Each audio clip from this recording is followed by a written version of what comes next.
Assalamualaikum dan salam sejahtera. Anda sedang menonton Buletin Awani. Visual yang anda saksikan sebentar tadi adalah visual ketibaan kumpulan pertama pelancong ke Pulau Langkawi di bawah program Rintis Gelembung Pelancongan. Dan pesawat Malaysia Airlines MH1432 itu membawa 159 penumpang yang mendarat tepat jam 10.45 pagi tadi.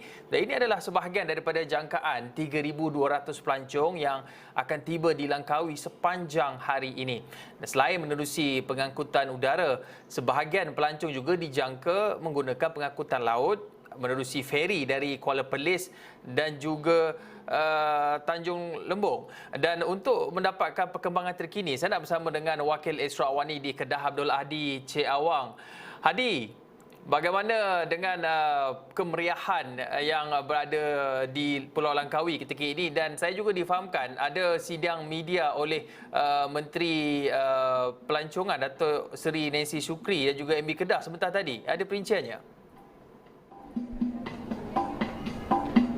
Okey, terima kasih Hakim di studio dan seperti dimaklumkan Hakim, penerbangan pertama tadi telah membawa seramai 159 pelancong masuk ke Pulau Langkawi menggunakan penerbangan MH1432 dari lapangan terbang antarabangsa Kuala Lumpur yang tiba di sini sekitar jam 10.45 pagi tadi. Dan sudah semestinya saya mendapat rangkaian reaksi mereka sebaik tiba di sini. Mereka menggambarkan kegembiraan menandangkan ada antara mereka yang sudah lama tidak bercuti, hampir 2 tahun tidak bercuti ke mana-mana lokasi. Dan dalam masa itu kami ada bertanyakan, ada timbul bibit-bibit kerisauan. Mereka juga menyatakan bahawa itu juga ada dalam diri mereka menandangkan ketika ini kita masih berada ataupun kita telah berada dalam tempoh endemik dan di mana virus itu hidup bersama kita. Dan jelas mereka pematuhan SOP itu menjadi satu perkara yang amat penting, terutama dalam melibatkan kawasan-kawasan tumpuan pelancong di Pulau Langkawi ini yang seperti saya maklumkan sebelum ini ada 3 hotspot dan sebagainya. Itu antara fokus mereka dalam memastikan dalam mereka gembira untuk melancong, SOP itu tetap menjadi keutamaan mereka. Dan sebentar saja tadi sekitar jam 11:09 pagi, penerbangan kedua dari lapangan terbang Subang tiba menggunakan pesawat Audi 1406 di mana membawa sekitar 150 penumpang, manakala penerbangan ketiga juga dari Subang membawa juga sekitar 150 penumpang menggunakan pesawat MH5362. Sekarang ini kami sedang menunggu satu lagi pesawat yang dijangkakan tiba sekitar 12.20 tengah hari ini. Dan dalam sidang media Menteri Pelancongan sebentar tadi, Datuk Seri Nancy Shukri maklumkan bahawa sasaran yang diletakkan pihak Motek adalah sebanyak 200,000 pengunjung datang ke Pulau Langkawi bermula hari ini sehingga tarikh 31 Disember depan.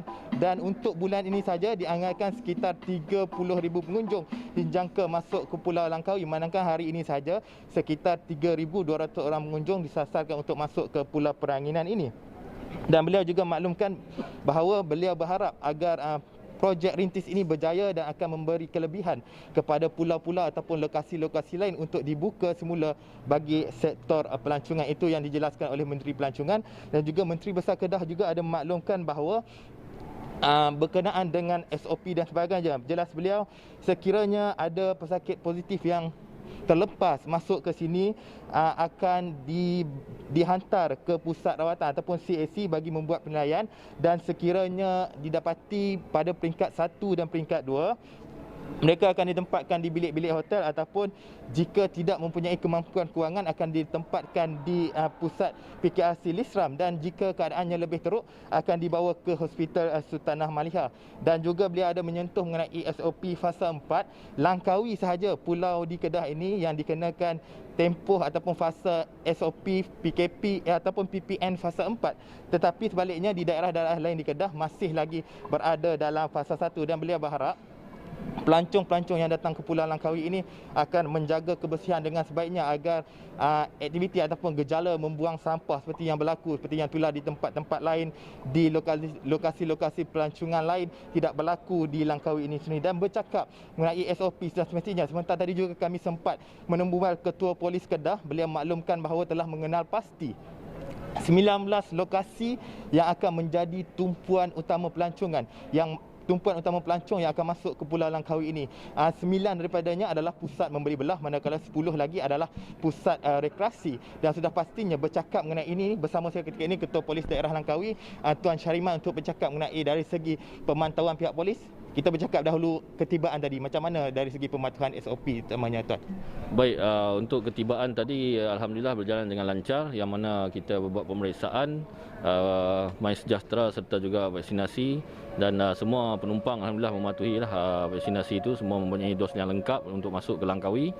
Dan dari segi pemantauan di tempat-tempat tumpuan ramai, jadi kita memang dah letakkan pegawai dan anggota kita untuk memastikan pematuhan SOP terus dilaksanakan, terutamanya pemakaian mask di tempat awam serta penjarakan sosial dan juga lain-lain pematuhan SOP yang telah ditetapkan oleh MKN.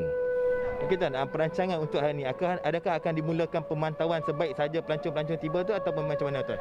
Baik, pemantauan tu telah dilaksanakan sebelum ini, tapi kita telah tingkatkan bermula hari ini di tempat-tempat tumpuan ramai, tempat pelancong dan juga lain-lain tempat-tempat perkelahan dan sebagainya. Jadi memang hari ini kita dah doublekan penugasan di setiap lokasi tersebut. Kita nak bertanya mengenai kawalan di lokasi pintu masuk. Kalau ikut feri, dia ada 2 laluan di Terminal Kuah dan juga di Tanjung Lembung. Dan mengenai udara di sini-sinilah. Jadi dari segi pemantauan pihak berkuasa, Tuan. Baik, untuk laluan masuk ataupun pintu masuk ke Langkawi, satu adalah melalui airport, kemudian di JT Kuah dan seterusnya di JT Tanjung Lembung. Jadi ketiga-tiga tempat ni memang kita buat pemantauan dan pemeriksaan, terutamanya di JT sebab mereka memerlukan surat pergerakan untuk masuk ke Langkawi. Serta kita juga buat pemeriksaan vaksinasi sama ada lengkap atau tidak. Okey, Kim. Saya rasa itu saja yang boleh saya bawakan kepada anda untuk jam ini, Hakim.